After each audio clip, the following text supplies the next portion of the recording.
All right, guys. Hi there, and welcome to another The More You Know from the girls at the Geek Girls Academy.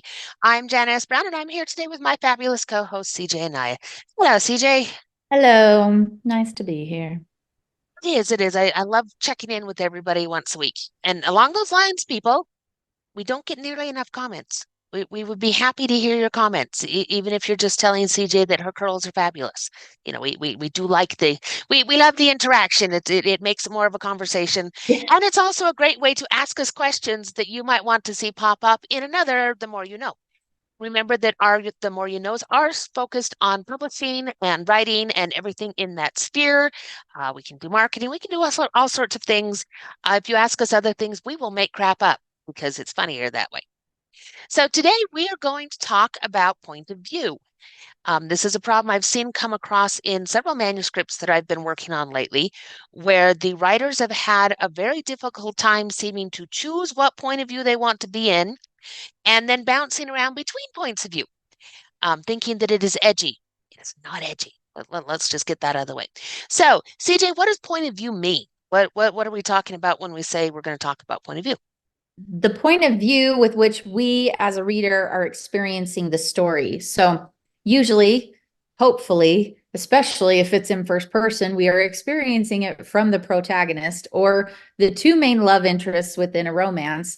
But it's basically, I'm in this character's head, seeing the action unfold from their perspective and its point of view, whether it's third person and you're using he, she, or you're doing it in first person, which is I, me, my. Either way, it's that perspective with which we are experiencing the story. And what can get really frustrating for readers is when you decide to jump around heads, specifically, when we're not clear on whose point of view we're experiencing the story, or when you switch point of view and you go from first person to third or even past tense to present. And Jana has a beautiful story to tell about that to Well, illustrate that this point and how frustrating it th- is.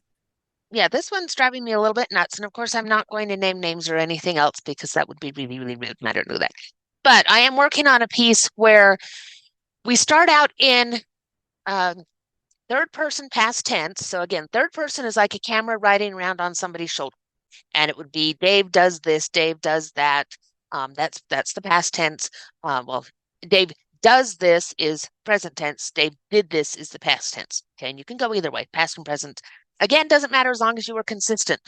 So when you flip back and forth between them, they're confusing. And all of this is about avoiding confusion because confused or bored readers leave.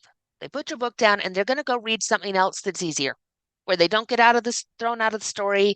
They don't feel like they don't know where they are, which head they're in. So with third person, it's like a camera sitting on their shoulder. With first person, we're right inside their brains. We're experiencing it with them. There's also a second person that is most commonly used in nonfiction and choose your own adventure books, where you address the reader as though they are the character. So it will be, you do this, you do that. To make this decision, turn to page, blah, blah. That's how it always works in the old choose your own adventure books. We see a lot of nonfiction, especially creative nonfiction like self-help and that kind of thing, use this kind of narrative voice where they will speak to the reader as the character. It is not overly common in commercial fiction. Commercial fiction is usually either that first person or that third person.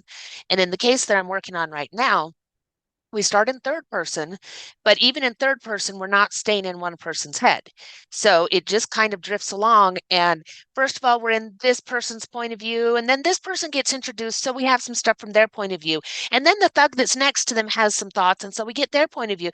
We're just kind of drifting in and out.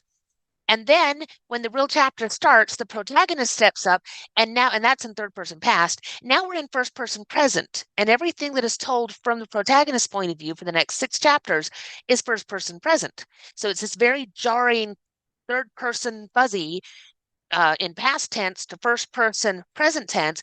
And then in chapter 7, we switch back to third person and go to another location within the story. And again, we're bumping around from head to head to head as we go, just based on who happens to be there at the moment. And we stay there until it goes back to our protagonist, and then we're back in first person present. It is so hard to read, y'all. It's very confusing because you're not sure always whose head you're in and what they're thinking and where they play in the plot and how important they are, because that's part of what point of view tells us. If somebody is important enough that they have a point of view, we figure that's somebody we should keep track of. And Palace Thug number one is probably not somebody that we care about, but yet they're getting a point of view, which makes us wonder if they're going to become somebody that we care about. And so trying to keep track of all of those gets really confusing. And some people say, okay, well, first of all, that third person, that's omniscient, not head hopping. That is a lie. The lie, and it's a damn lie. That's not how omniscient works. Okay, omniscient is a narrative kind of point of view, where yes, we see a lot of people's heads, and we will move between their perspectives even within a scene, but it's done from a narrative voice.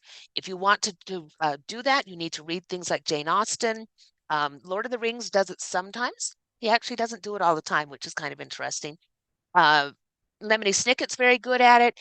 Sherwood Smith does some that's really well. It is not particularly in vogue right now. A lot of people do not like the omniscience anyway, because it is confusing. And when you drop the narrative viewpoint and you're really just driving a camera around like a rabid weasel and going in and out of people's points of view, it makes you tired to read it, and it's not fun anymore.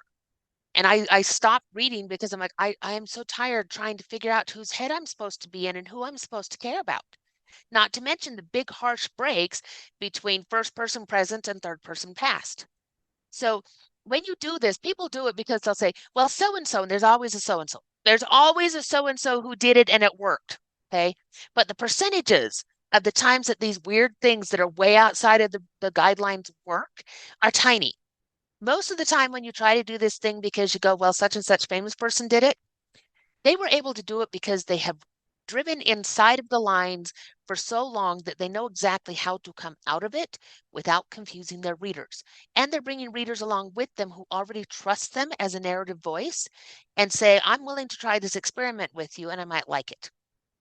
When you are a brand new debut author, especially, or you're just young in your career, you don't have any of that street cred. You just don't. And so when people see you doing this weird stuff, most of them are going to say, I'm out. This is, and especially in genre fiction, because we do see more of this kind of thing in literary fiction, and especially in genre fiction, they want to get into the story. And any weird crap that you do that pulls them out upsets them. If they really wanted to sink into this person and have a great time with this story with them, not see what kind of crazy things you can do as an author.